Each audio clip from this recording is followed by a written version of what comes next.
Styner, Doctor of Medicine. Tonight's story is the second and concluding part of our case history titled The Reach of a Giant. Guardian of birth, healer of the sick, comforter of the aged.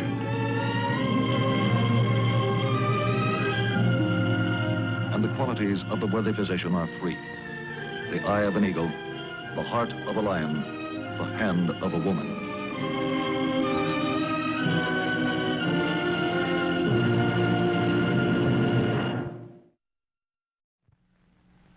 Our actual case history tonight is in the field of orthopedics, the science of the human bone structure. The object in point, an aluminum template or pattern. The case in point, James Ellwood Martin. 5 years ago, Jim fractured 2 vertebrae in a fall. Shortly afterwards, he developed symptoms of an especially crippling form of spinal arthritis. In succeeding years, his spine began to ossify, to turn into solid bone. And what was worse, it slowly forced his upper body forward and downward. The year before that tragic fall, Jim Martin had married the girl with whom he had been in love since high school days.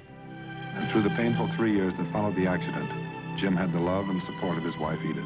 But as the disease progressed and the deformity became worse, Jim insisted that his wife leave him and find a new life of her own. Although she protested strongly, Jim had his way, and the sobbing Edith left the man she loved.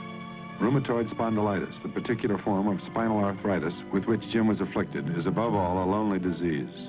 Medicine knows no cure, no positive remedy. The battle against it is the battle of a man's will against his body.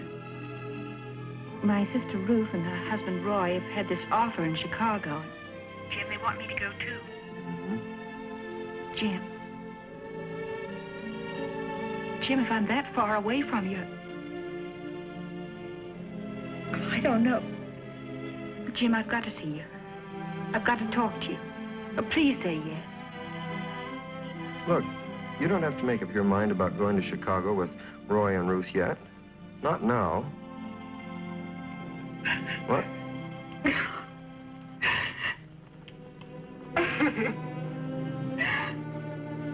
Oh, no, Edie, please. Look, I promised you I'd beat this thing, and it's one promise I'm going to keep. Well, that's better. Sorry, Jim. Sorry. Okay, honey. Take care of yourself. All right. Bye. All right, goodbye.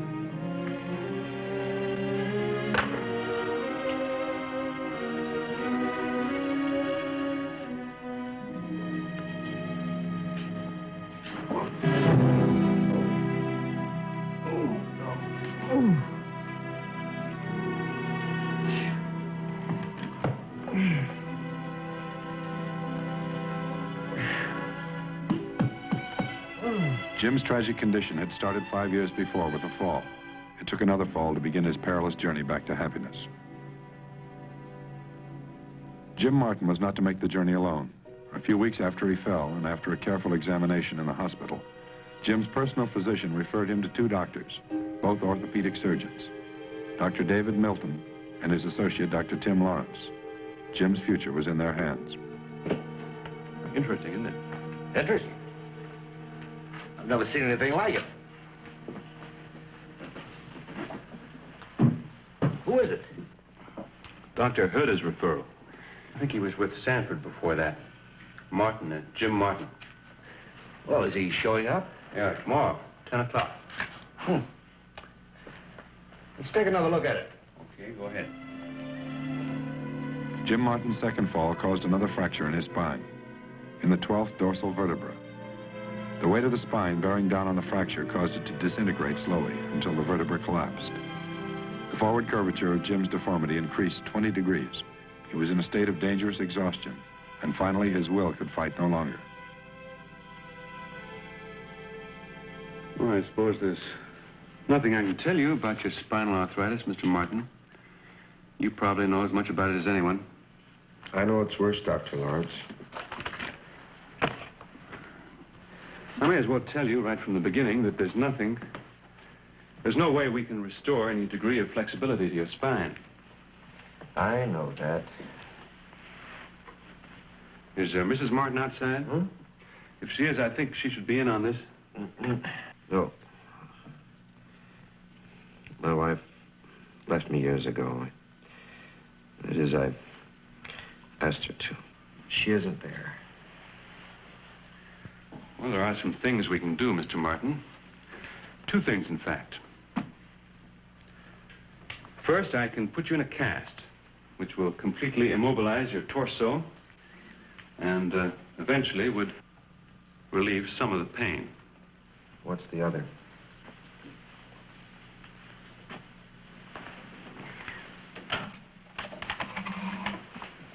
A few years ago, a doctor in Boston performed and described an operation that we call spinal osteotomy. It's not a cure-all, wouldn't even affect the arthritis, but it has achieved an excellent correction of the deformity, would take the strain off your back, and would restore you to an erect position permanently. You mean you could straighten me? I wouldn't be bent over like this? If we were successful, yes. But you gotta know the truth, there are a number of dangers involved. All right. Go on. We'd be working among the nerve roots of your spine. Any injury to those nerve roots could partially paralyze you. You could end up a paraplegic. You've been bent over a number of years, Mr. Martin. There's no telling what might happen to your internal organs and your circulation if your body was suddenly straightened. And there's always the danger of extreme shock due to the rupture of a blood vessel. You're trying to tell me I might die, Dr. Lawrence? Is that it? Yes. That possibility always exists at surgery.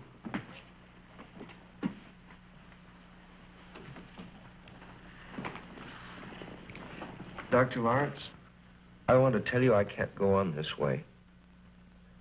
I'm not being dramatic. I just mean what I say. I can't continue like this. If there's any kind of chance... There is. In the name of all that's holy, let's take it. There's one more thing I must tell you. I've never performed this operation. Very few doctors have. Can you? I've done a number of operations on the spine. This wouldn't be too different. Let me tell you something, Dr. Lawrence. In all these years, the only thing anyone's ever been able to do for me is give me pep talks, pity me. Well, I'm sick and tired of it. I sent my wife away because I couldn't stand to be pitied. I want people to level with me. Okay, you've leveled with me. I want this operation more than anything I've ever wanted in my life. You understand me? I want it. All right. We'll get in touch with you as soon as surgical arrangements have been made.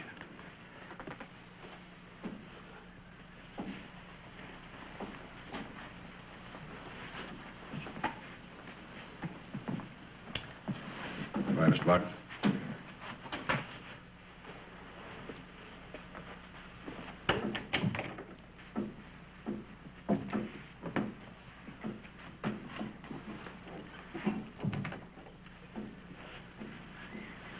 Brave man. Yeah.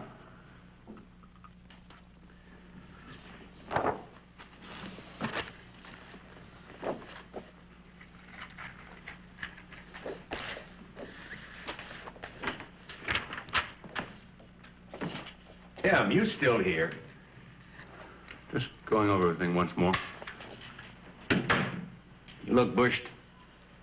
You've looked tired for days. Feel all right? Look, Tim, you've read every scrap you could find about spinal osteotomy. There's much to read, isn't there? You've gone over it and over it, pushing yourself as though the whole problem had hypnotized you. Has, in a way. I mean, you go on, at least I do, in a rut. Same thing over and over again. And boredom sets in. And when something like this osteotomy comes along, you come alive again. There's a challenge to be met. A real challenge. Wish I was more like you, David. Well, you're not, thank heaven. You're a brilliant doctor. But you need some rest, that's all. Oh, yes, I need some rest every time I... I'm sorry. Go ahead, yell if it makes you feel better. I don't get any rest even when I'm asleep. I keep going over this operation, every second of it, over and over.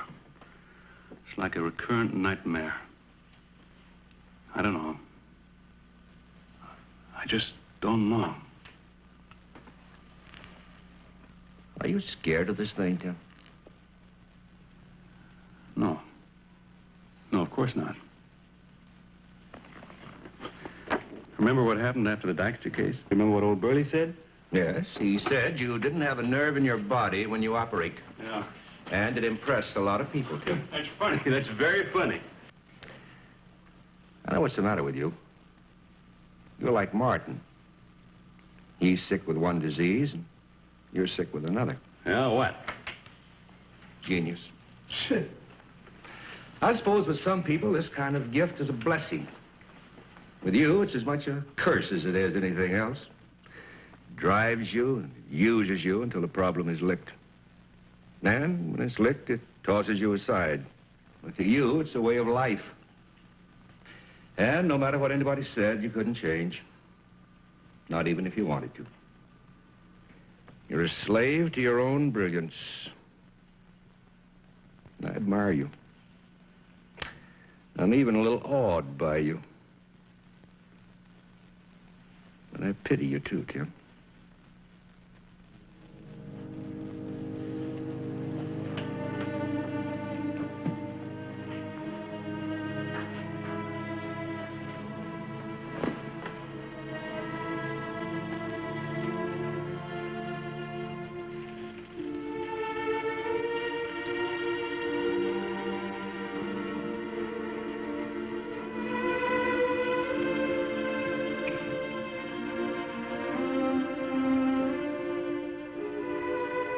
Perhaps the most important single preparation for the operation followed several days later.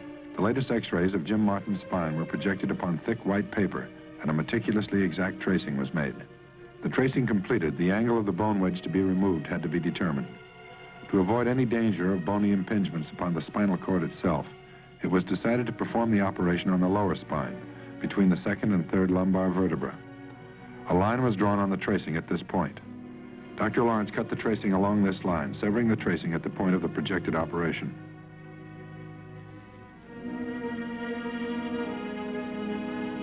Next, two halves of the tracing were slowly and carefully rotated. In essence, this caused the traced drawing of the curved spine to become straightened. When the maximum safe correction was attained, another line was drawn. An angle now evident, consisting of a line angling from the posterior surface of the spine forward to the dura mater, or nerve covering, at a sharp angle. The angle measured 60 degrees. Therefore, if a wedge of bone measuring 60 degrees was to be removed from between the patient's second and third lumbar vertebra, and the upper and lower arms of the spine forced posteriorly until the cut edges of the spine met and closed, the spine would straighten out to the degree calculated here. Improvisation. In this case, a pattern was needed. An aluminum template was cut to a specific size and an angle of 60 degrees.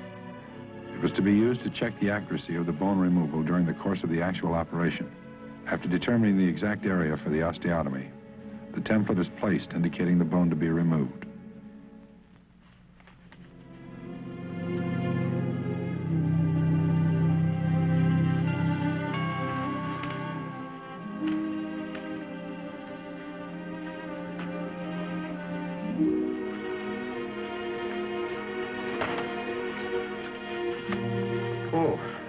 Edie. Telegram just arrived a little while ago. I had a chance to clean up the place. Come in. Looking well, Jim. Sit down. Sit down.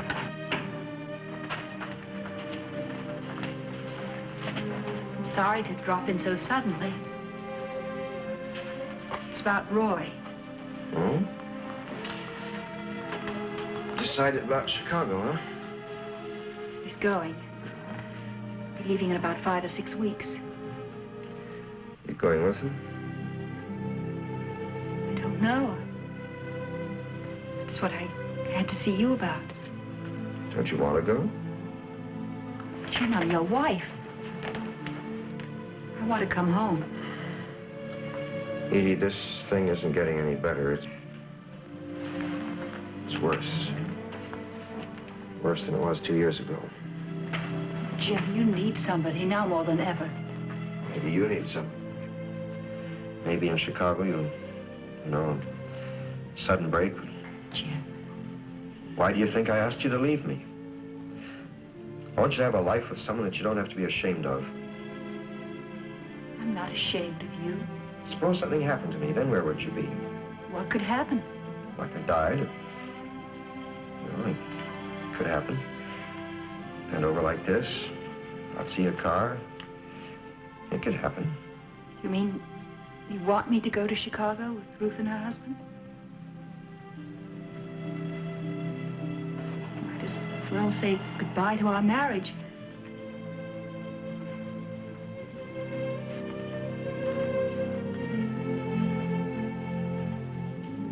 Jim, do you really want me to go? Look, Edie, I'm going to beat this thing. I swear I am. All I need is just a little more time. Roy's leaving in a month. All right, a month then. Make it a month. Let's give ourselves just this much longer. But why now?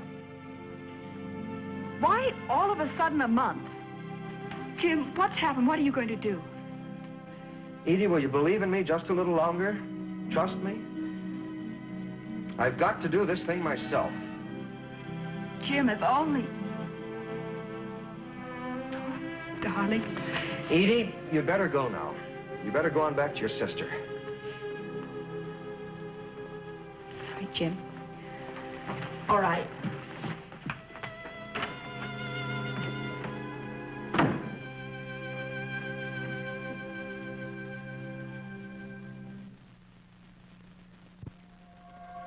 At 7:30 on the morning of March 1st, 1948, James Martin entered surgery. How do you feel, Jim? Floating. Positioning of the patient upon the table for a spinal osteotomy is of supreme importance. Since the forward curvature of Martin's spine was so severe he could not lie on his stomach, he was placed on his right side. The incision is made. The skin, fascia, and muscles are stripped from the spine for a distance of about 6 inches. The bony spine is laid bare. At this point, the complete ankylosis of the spinal column is demonstrated. There is no posterior segmental separation. Transfusions of whole blood were administered as the surgery continued. In addition, other drugs were administered intravenously to ensure the patient's withstanding the shock of surgery. Once the bone is exposed, the actual osteotomy begins. Using an osteotome, a bone chisel, and a mallet, the infinitely painstaking chipping away of the fused bone from the nerve roots. The nerve roots are completely surrounded and trapped in the abnormally formed bone. One slip of the chisel might mean permanent division of the nerve itself. Dr. Frank's familiarity with the position of the nerve roots is of great importance at this stage of the operation.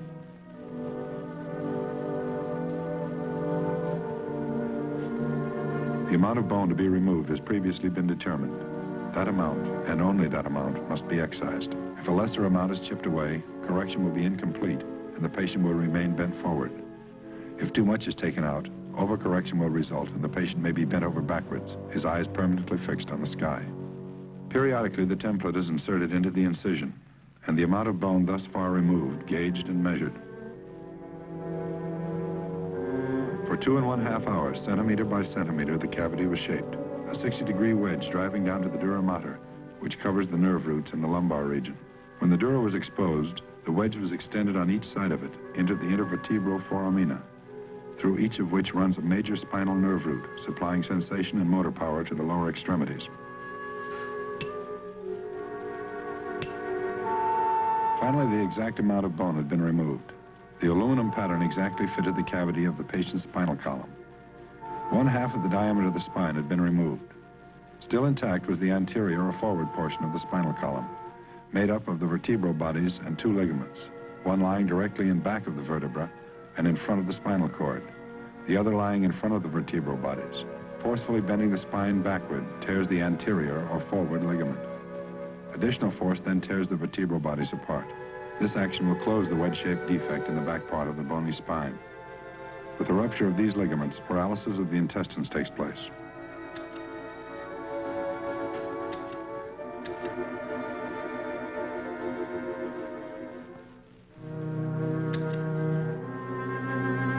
The final straightening of the spine must be done by force, skillfully applied.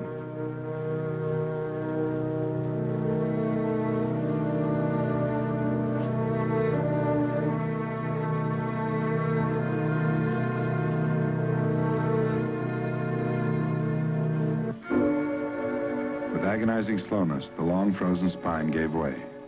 Ligaments stretched, ruptured, gave way. Cramped organs moved into a suddenly altered abdominal cavity. Slowly, the cavity which had been chiseled into the spine disappeared. The edges of bone came together. And there on the operating table, Jim Martin took on the appearance at last of an erect man.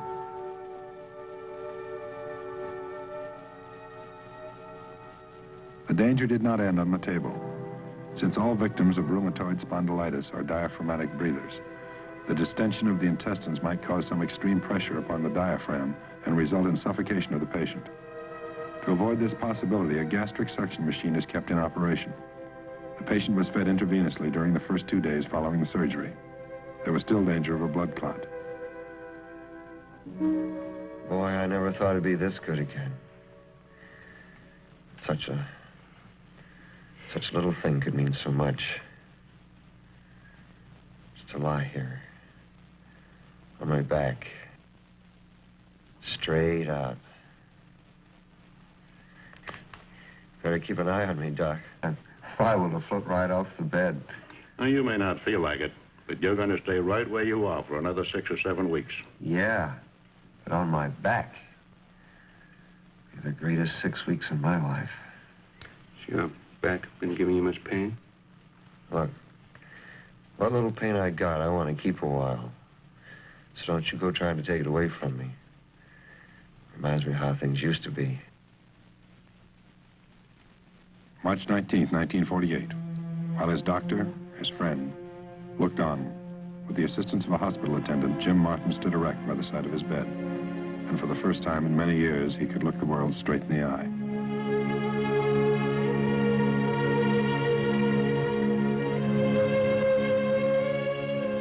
Wish Dr. Lawrence could be here. I'd like to thank him. Well, he's busy right now, but you'll see him. You'll be coming into the office for the next 6 months. Yeah. How long do I have to be in the straitjacket? Oh, about 5 months. Until the fusion of the osteotomy site takes place again. Oh, good. Caught you in time. I was afraid you might have gone. No,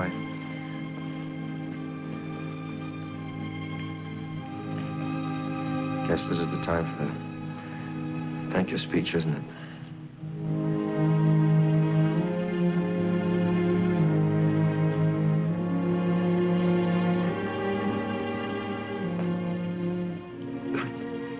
Don't try to say anything. I want you to know that in more ways than you'll ever understand, I'm the one who's grateful. Thank you. Ready? Oh, I called your physician, Dr. Heralded. He's got somebody to take care of you at home. Thanks. Drive you home, Jim? And so it was that on a May morning, the final gun of the battle sounded. The personal struggle of one man against his rebellious body was won. Happiness can make a man feel like a giant. Nothing, not even the sky, is too high for his reach, and no horizon bounds him in. After 5 pain-wrecked and frightening years, Jim Martin was a happy man again.